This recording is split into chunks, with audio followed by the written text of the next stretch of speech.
Bien, c'est parti. Alors, dans cette vidéo, je vais parler de la programmation MapReduce sous R, hein. Voilà, donc, on est toujours dans le cadre de la programmation parallèle, hein, dans le calcul parallèle en machine learning.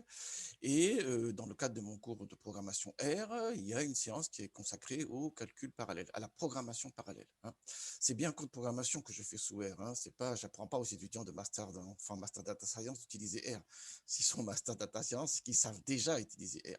Donc moi, mon apport, c'est comment on programme sous R avec tous les attributs de la programmation, hein, la programmation objet, la création des packages spécifiquement pour R typiquement, voilà, et entre autres, justement, donc, il y a une séance consacrée à la programmation parallèle. Alors, dans mon cours de programmation parallèle, dans cette séance-là, donc, je parle notamment de la programmation MapReduce. Donc, il y a le support de cours qui est là. Donc, comme d'habitude, dans toutes mes séances, hein, je commence par une présentation rapide, hein. Je ne vais pas passer du temps monumental là-dessus, hein. Plus les étudiants pratiquent sur machine, mieux on se porte. Les étudiants et puis moi-même, parce que je vois réellement ce qu'ils ont réellement compris ou ce qu'ils n'ont pas compris par ailleurs, hein. Donc, c'est très important. Donc, je fais ma petite présentation de ma Prédus, là, avec ce support-ci, hein. Donc, ce support, vous le trouverez en ligne, vous avez l'URL qui est là. Sur le site de tutoriel, voici l'adresse, hein. C'est un support que j'avais écrit en juillet 2015, voilà, et le support, il est là, hein. Donc, je le parcours rapidement en expliquant les éléments importants.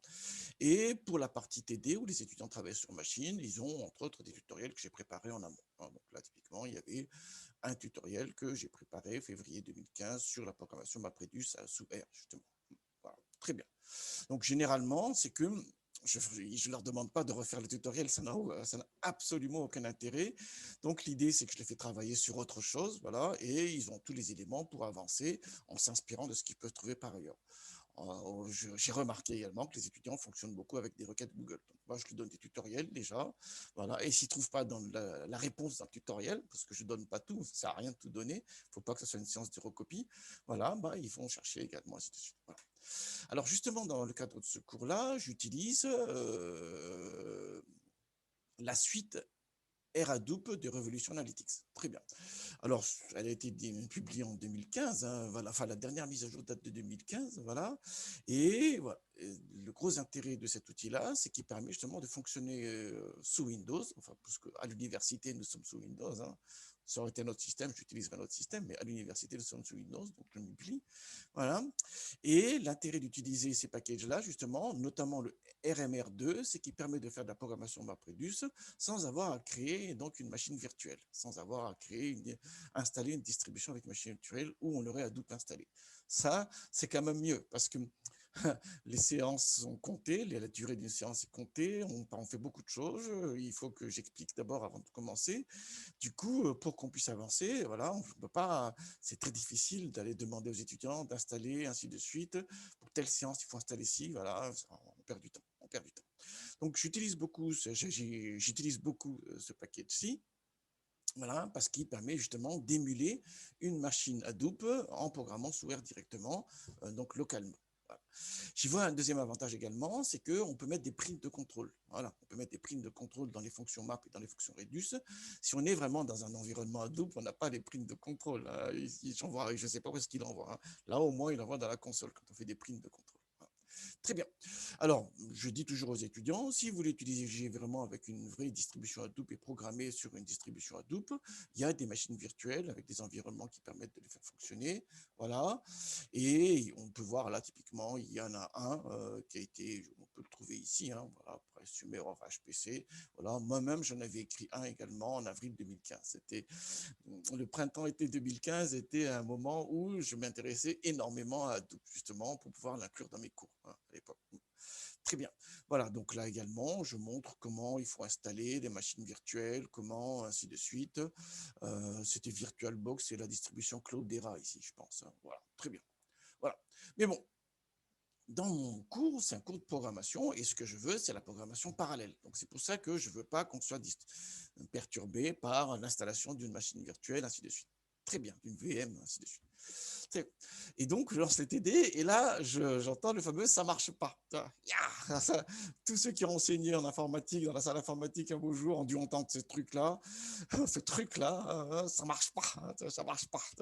Ça, généralement, c'est annonçateur de problèmes en pagaille. Donc, parce que le ça marche pas, ça peut être soit le code est pas bien, soit il y a un problème avec la machine, soit c'est la configuration de l'outil, soit c'est les versions des packages, soit non plus finir. Voilà. Et justement, j'étais confronté à ça récemment. Donc, dans mon TD, là, paf, ça marche pas. Et là, ça part en sucette. Ça va pas vraiment en sucette. Alors bon, il faut quand même trouver des solutions. Et heureusement, 2 étudiants du Master 6 m'ont donné la solution. Je les remercie. Voilà. Et ils ont écrit une petite guideline justement pour fonctionner là-dessus. Alors pourquoi ça marchait pas? Parce que en réalité, la version de R Hadoop, là, elle date de 2015 et elle marchait avec la version de R de l'époque. Donc, il y a un package qui est là, qu'on va installer d'ailleurs. Ça fonctionnait avec la version de R jusqu'à la version 3.4 en fait.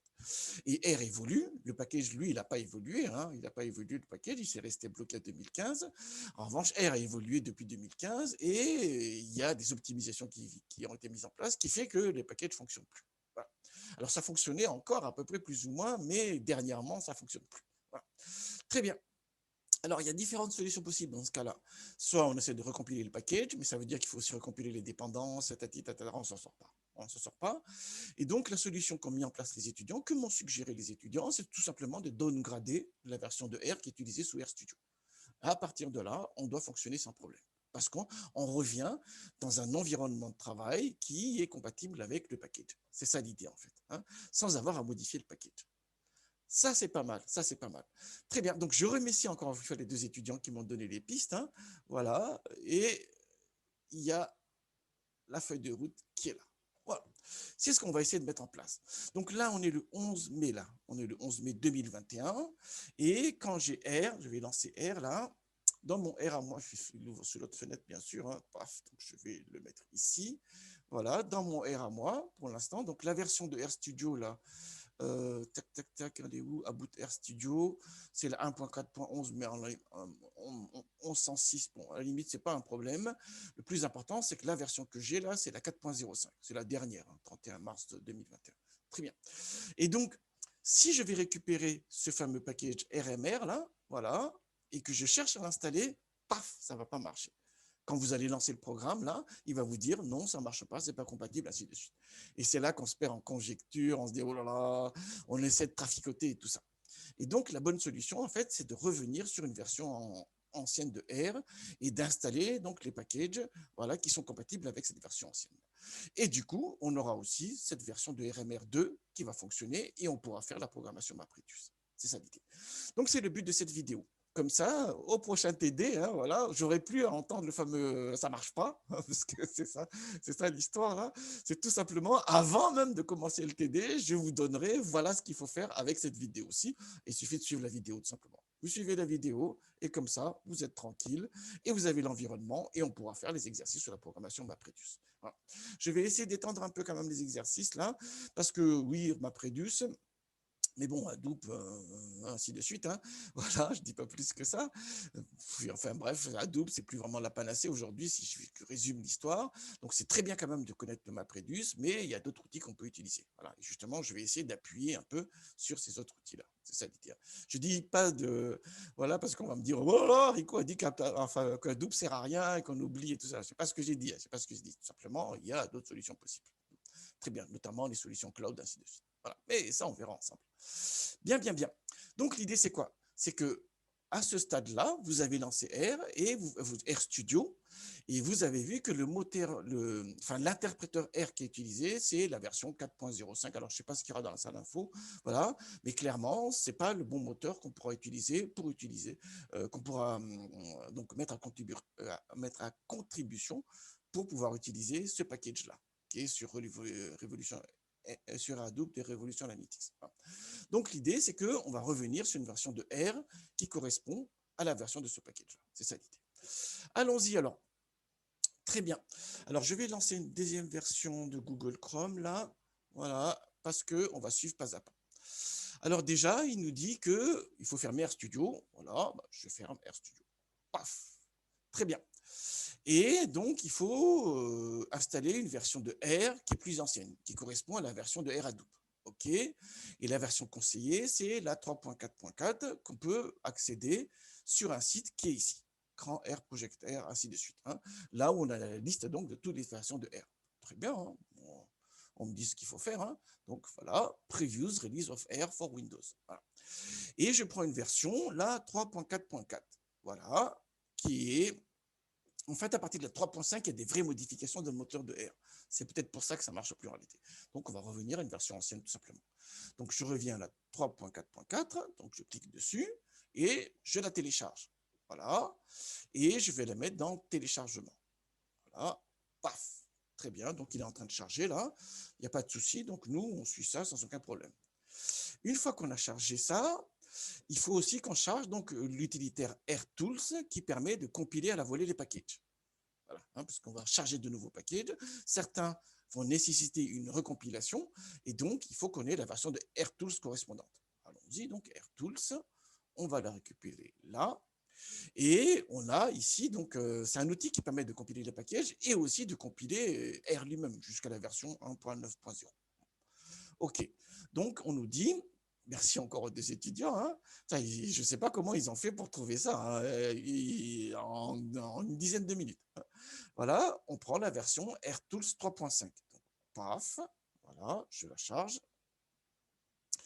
Voilà, et donc, une fois qu'on a ça, donc, il faut qu'on les installe sur notre machine. Du coup, on va y aller, hein, on ne va pas tarder là-dessus. Alors, j'ouvre ici et je vais dans téléchargement. Voilà. Problème avec deux écrans, c'est que ça fait un peu mal à la tête. Mais bon, voilà. Donc, c'est les deux outils, vous avez vu, hein. On est 11 mai 2021, il est 17h26, 27, très bien. Donc, j'installe R, hein. Donc, je vais lancer l'installation de R. Donc, ce qui est très intéressant, c'est qu'on peut faire cohabiter plusieurs versions de R sur notre machine. Donc, il me dit, OK, oui, effectivement, installation en français, je ne m'embarrasse pas, hein, c'est très... OK, suivant, voilà, donc je l'installe, voilà, pas de souci, voilà. Je ne crée pas de dossier dans le menu démarrer, pas besoin, voilà, et pas besoin d'icône sur le bureau non plus, parce que je l'utilise simplement dans le cadre de RStudio. Voilà, très bien, donc ça c'est un premier élément. Ensuite, il faut que j'installe également l'outil RTools, hein. Donc on est en train d'installer là, ça va relativement rapidement, il n'y a pas de souci là-dessus. Vive la fibre et vive les disques SSD, hein. Bien, ensuite, donc, j'installe RTools. Pareil que tout à l'heure, il va me dire, normalement, il doit démarrer là. Ah, ça y est. Voilà, oui. Ensuite, installation, pareil, hein. OK. Et je l'installe. Bien, alors, je ne vais pas dans la racine. Qu'est-ce que c'est que cette histoire-là? Programme, tilde 1, paf, dans programme, dans le répertoire programme de votre machine. Oui, bien sûr, il faut avoir les droits d'inscription dans le répertoire programme. Donc, si vous êtes dans la salle informatique, là, vous ne pouvez pas venir dans le programme. Donc, vous allez dans votre programme user, dans votre dossier users, hein, bien sûr, hein. Sur votre machine, là, la machine université, vous n'avez pas accès à programme, hein, ni programme file 86, x86. Donc, vous l'installez dans votre répertoire users, hein. Mais ça ne pose pas de problème. Ça pose pas de problème. Donc, moi, sur ma machine, j'ai les droits, donc je le fais, hein. Donc, allons-y, suivant. Voilà, suivant. OK, voilà, il n'y a pas à tortiller, quoi que ce soit. Très bien. Donc là, maintenant, sur ma machine, j'ai deux versions de R. J'ai un seul RStudio, j'ai deux versions de R. Donc, quand je vais lancer RStudio, il faut que je m'assure qu'il utilise bien la bonne version de R, la 3.4.4. 3.4.4. 3.4.4. Très bien. Sinon, ça ne marche pas. Alors, en fait, ce qui se passe, c'est quand vous lancez RStudio, il regarde la dernière version de R qu'installée. Et donc là, il va prendre automatiquement la dernière. Sinon, il faut le changer. Il y a dans Tools options, je vous montrerai, il n'y a pas de souci là-dessus. Voilà, donc il installe le RTools là, il est un peu long parce qu'il y a beaucoup de choses à installer, mais bon, ça va relativement rapidement, hein. J'essaie de m'appeler comme je peux, mais normalement, c'est assez rapide. J'ai répété avant, hein. J'ai tout installé, j'ai tout désinstallé. Donc bon, voilà, très bien. Une fois que c'est bon, ça, donc je vais relancer. Donc ça, c'est bon. Je vais relancer RStudio. Paf. Voilà. Il se met toujours dans l'autre fenêtre, hein, comme d'habitude. Voilà. Et on a bien cette fenêtre-là. Voilà. Donc, il vous dit, ah, le RData ne marche pas parce qu'en fait, c'est l'ancienne, c'est les sauvegardes automatiques qui fait de l'environnement de travail. Et oui, c'est normal que ça ne marche pas parce qu'en réalité, c'était avec une version 4 de R, hein, qu'il avait fait. Et là, comme j'ai fait une installation récente, il prend la dernière version. Sinon, s'il ne prend pas la bonne version qui vous intéresse, vous allez dans Tools et vous allez dans Global Options. Voilà, et là, vous avez la version de R qu'on peut changer. Voilà. Mais bon, là, il prend la dernière par défaut, et moi, ça me convient parfaitement. Une fois que c'est bon, donc ça c'est fait, je les ai installés, voilà. Et donc, ça c'est bon. Qu'est-ce qu'il faut faire maintenant? Il y a une série de packages qu'il faut installer. Il y a une série de packages qu'il faut installer, voilà, qui sont nécessaires au bon fonctionnement de RMR2, de RADOUP, pour pouvoir faire de la programmation Hadoop. OK, donc on va le faire ici, très simplement, hein, Tools, Install Package, et on le fait chercher sur le CRAN, hein, sur le dépôt du CRAN tout simplement. Hein. Alors, et vous avez la liste là, hein, elle est là la liste. C'est un peu fastidieux, voilà, mais il faut le faire. Il faut le faire, sinon ça ne marchera pas. Voilà. Vous avez vu, hein, vous avez ça. Allons-y alors. Donc j'installe. Là, typiquement, c'était mieux de faire une liste simplement et de charger le fichier avec un install package. Hein, voilà. Mais bon, là, un message très important. Il vous dit, ah, il y a une version plus récente, donc il faudrait la compiler. Est-ce que vous voulez compiler? Non, non, non, on ne compile pas. Voilà, on prend la version disponible tout simplement. Ça, c'est fait. Ensuite, j'installe le deuxième. Voilà. RJ Sonio. Voilà. Donc, bon, pour vos projets et tout ça, n'allez pas faire un truc comme ça. Hein. Là, typiquement, ce qu'il faut, c'est que vous fassiez un fichier de configuration avec l'install package là-dedans. Vous faites un require pour vérifier si le package est installé ou pas. Et si ce n'est pas installé, vous faites un install package, ainsi de suite. Hein. Voilà. Hein. C'est très important, ça. Après, vous chargez le package. Hein. Voilà. Avec un require. La différence entre require et librairie, c'est que require vous renvoie un booléen qui permet de savoir si le package est installé ou pas. La librairie, ça le charge automatiquement, tout simplement. Et s'il n'est pas installé, ça fait un message d'erreur. Alors bon, moi ici je fais de manière très béotienne, parce que bon, il faut bien commencer un moment, voilà.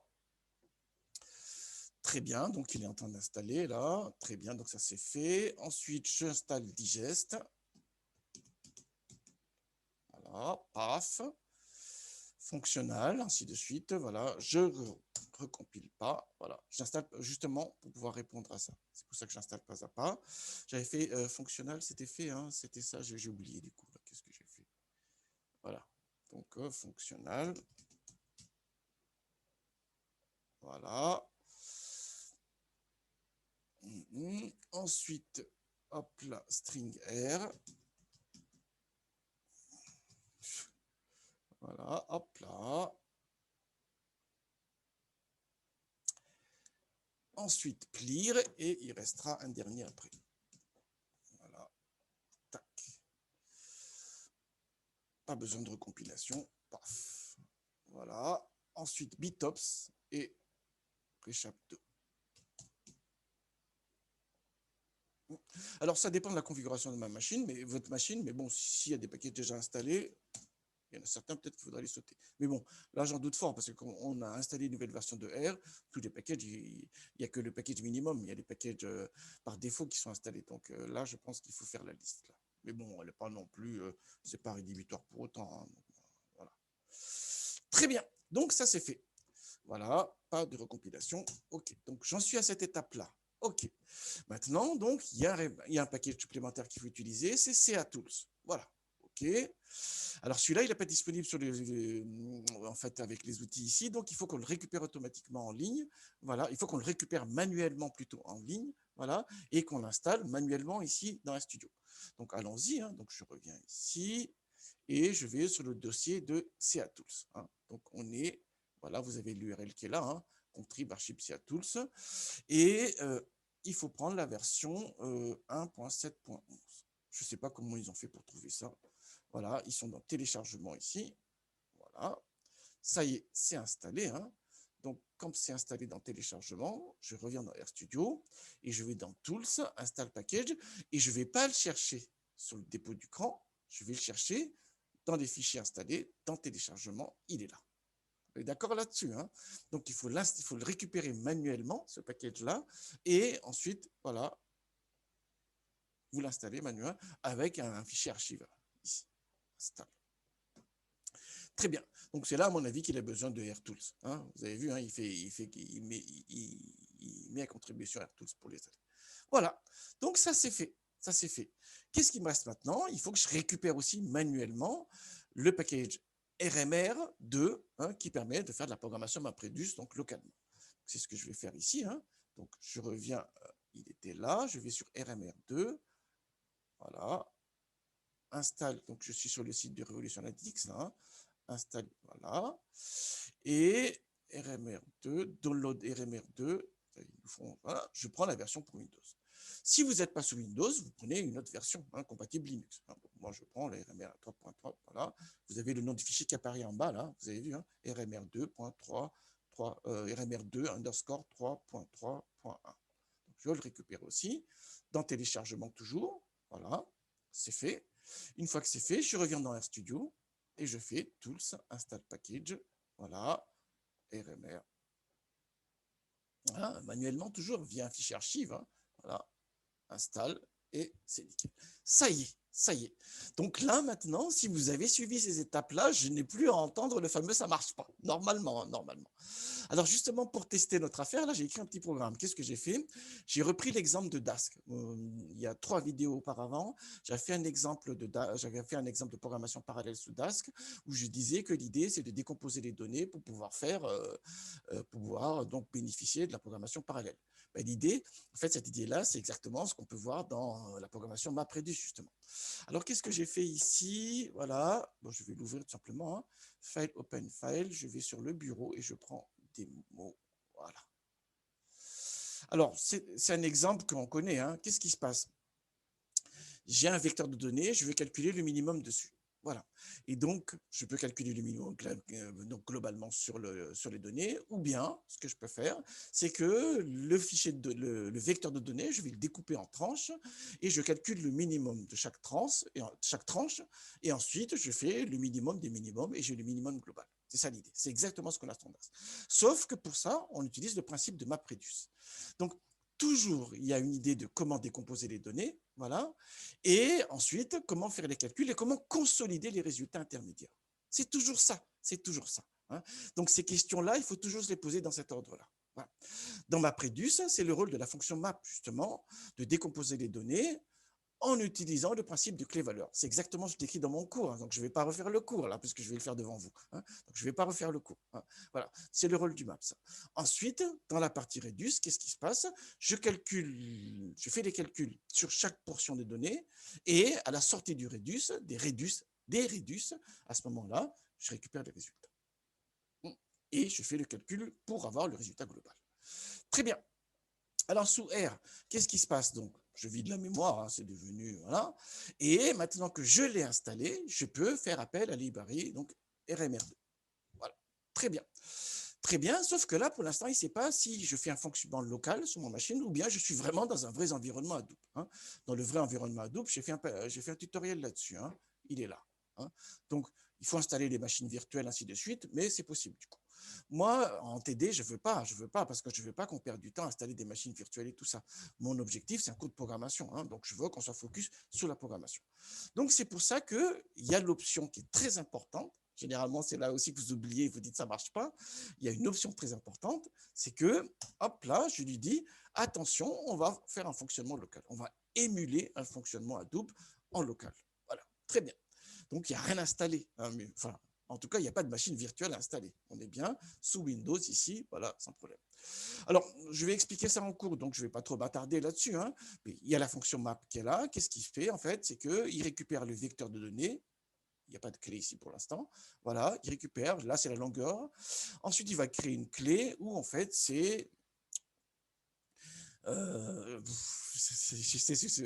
une clé en fait qui permet de discerner les tranches de données. Voilà.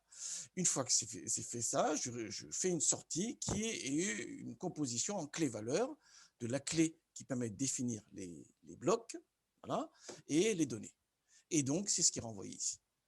Donc, après, le système Hadoop, qu'est-ce qu'il va faire? Il va faire la fameuse donc, répartition selon les valeurs de la clé, hein, voilà, et il va appeler autant de fois Reduce qu'il y a de valeurs différentes de la clé sur les portions de données correspondantes. Voilà. Donc, c'est ce qu'on a là. Donc, là, cette fois-ci, dans le Reduce, donc, il y a deux éléments. Il y a la valeur de la clé, voilà, et là, il y a la valeur du sous-vecteur correspondant. Voilà. Très bien. Et donc, je fais le minimum sur la sous-partie des valeurs. Et ensuite, je renvoie en résultat la clé correspondante. Et le résultat, je l'ai appelé somme. C'est peut-être pas très somme ici, hein. Mini, on va appeler ça. Voilà. Bon, ce n'est pas une erreur en soi, mais donner des noms de variables qui ne correspondent pas, parce que, en fait, vous avez un exercice à faire sur la somme, en fait. Très bien. Mini, voilà. Très bien. Alors, qu'est-ce qui se passe? Donc, à ce stade-là, donc je vais les charger en mémoire, hein. Donc, la fonction map, je l'ai chargée en mémoire. La fonction reduce, je l'ai chargée en mémoire. Et ensuite, je vais générer le vecteur. Donc, voilà. Le vecteur, il est là. X. Très bien. Alors, je vais quand même l'écarter un peu pour qu'on ait 4 colonnes. Il est pénible, là, hein. Bon, je vais écarter ça un peu ici. Je vais expliquer pourquoi tout à l'heure j'ai besoin de 4 colonnes. Tac, voilà. X. Ah oui, mais du coup, ça fait 5. Mon Dieu. Voilà, on a bien les 4 colonnes. Très bien. Si je calcule le minimum global, c'est moins 2,2147. Très bien. Excellent. Et donc, nous, on va essayer de faire ce calcul-là en utilisant le principe de MapReduce. Voilà, en sliceant les données en 4 blocs. Qu'est-ce qui se passe alors? Déjà, il ne peut pas traiter les données en mémoire, donc il faut les copier sur une émulation disque, en réalité, sur une émulation de HDFS. C'est le rôle de tout DFS. Hein, je réexplique une deuxième fois là. Hein. Donc, le X là qui est en mémoire pour l'instant, hein, il y a la fonction map, il y a la fonction réduce en mémoire, il y a le vecteur X. Très bien. Donc, ce X là, je vais le charger dans un fichier temporaire. Voilà. Qui émule HDFS. Voilà. Très bien. Donc, voilà. Et ensuite, j'appelle le MapReduce, la fonction MapReduce de RMR2, voilà, de RADOUP, où je passe en paramètre les données à traiter, la fonction map et la fonction reduce. Voilà. Alors, ce résultat-là, ce stade-là, en réalité, il est aussi sur HDFS. Donc, il faut qu'on le charge en mémoire. Hein. Donc, c'est le rôle de FromDFS qui est là. Voilà, paf. Et donc, on a le résultat en mémoire ici. Voilà. Donc, et pour la valeur de clé 2, on a ce minimum-là, donc sur le bloc correspond à la, clé, donc à la valeur de clé 2. Pour la valeur de clé 3, on a ce minimum-là pour la 4, 1, ainsi de suite. Et pour le minimum global, je prends le min des minimums et j'aurai bien le minimum global. Donc c'est le min du champ val ici, hein, c'est une liste là, hein, c'est une liste, hein, tac, voilà, moins 2,40. Très bien. Ok, ça de toute manière, j'explique en détail dans le cours, hein, donc je ne veux pas trop m'attarder là-dessus ici dans cette vidéo. Ce qui est très intéressant, c'est quoi? Ce qui est très intéressant, c'est que en utilisant un fonctionnement local, on a la possibilité de mettre des primes de contrôle et de les voir affichées dans la console. Ce qui n'est pas possible si on est sur une machine virtuelle. Hein. C'est pour ça que je tiens tant à ce qu'on utilise quand même ce package-ci, voilà, qui permet d'avoir un fonctionnement local.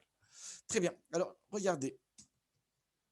Justement, quand je crée la clé, quel est l'intérêt de la clé en réalité? On va voir ça. Voilà, donc je mets un print ici dans la fonction map où j'envoie dans la console le résultat du keyval avec la clé qui est générée ici avec le modulo, voilà, et les données, le vecteur. Ça, c'est un premier élément. Voilà, donc ça, je recharge en mémoire. Ensuite, l'autre élément, déjà, on va se tenir à ça. Ok, donc qu'est-ce qui se passe maintenant? Donc, de nouveau, voilà, j'appelle voilà, la fonction. Et qu'est-ce qu'on a? On a ici la valeur de la clé qui est générée avec cette fameuse fonction-là. Voilà. Qu'est-ce qui se passe? Tout simplement, je génère une série de 1, 2, 3 cadres, voilà, pour avoir une répartition équilibrée des blocs. Voilà. Parce que le rôle de la clé valeur de map, c'est de définir des clés qui permettent c'est de générer des clés, dans mon exemple ici, en tous les cas, de générer des clés qui permettent de découper les valeurs en blocs. Voilà, en 4 blocs ici en l'occurrence. Donc, cette première valeur-là, elle est dans le bloc 2. Cette valeur-là, elle est dans le bloc 3. Cette valeur-là, elle est dans le bloc 4. Et cette valeur-là, elle est dans le bloc 1. Ensuite, cette valeur-là, de nouveau, elle est dans le bloc 2. Cette valeur-là, elle est dans le bloc 3, ainsi de suite. Donc, c'est pour ça que je tenais tant à avoir 4 colonnes. Pourquoi? Parce que cette colonne-ci, donc, correspond au bloc 2. Cette colonne-ci correspond au bloc 3, cette colonne-ci au bloc 4 et cette colonne-ci au bloc 1. Et donc, quand il renvoie le résultat, là, hein, quand il renvoie le résultat, là, on a le minimum de cette colonne pour le bloc 2, le minimum de cette colonne pour le bloc 3, ainsi de suite. Regardons ce qu'il y a dans S. Regardez, dans le bloc 2, le minimum, c'est moins 0,62. Effectivement, 0,264,5. Si on regarde bien, le minimum dans cette colonne-ci, c'est bien cette valeur-là. On est d'accord, hein?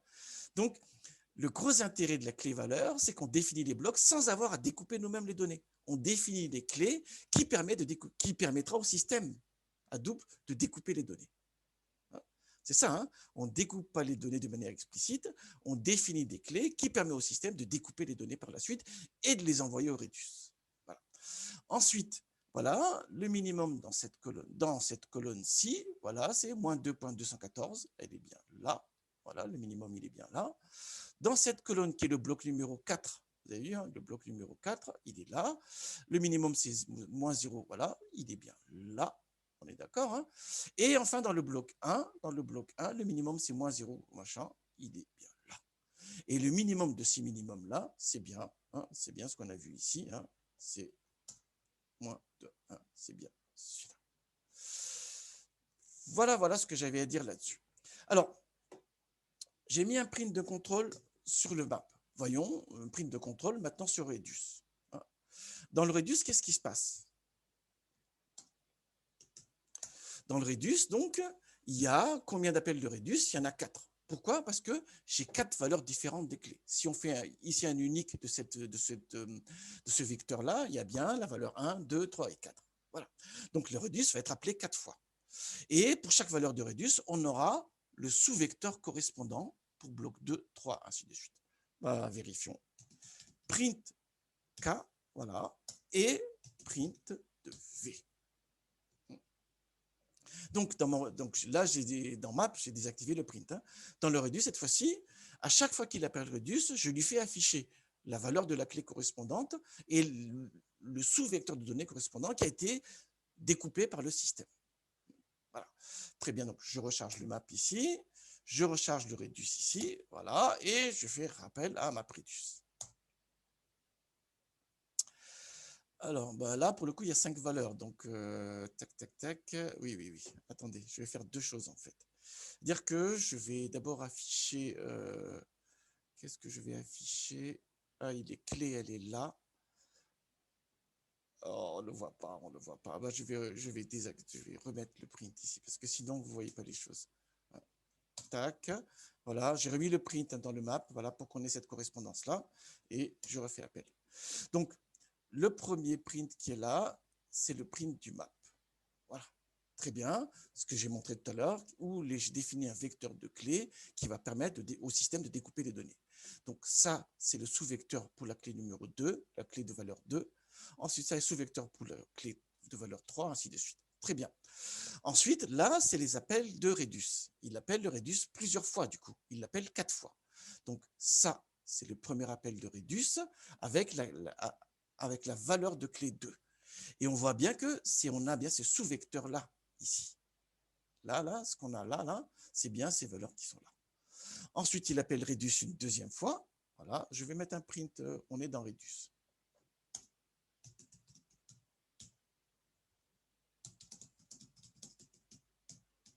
Voilà, comme ça, vous verrez bien les choses.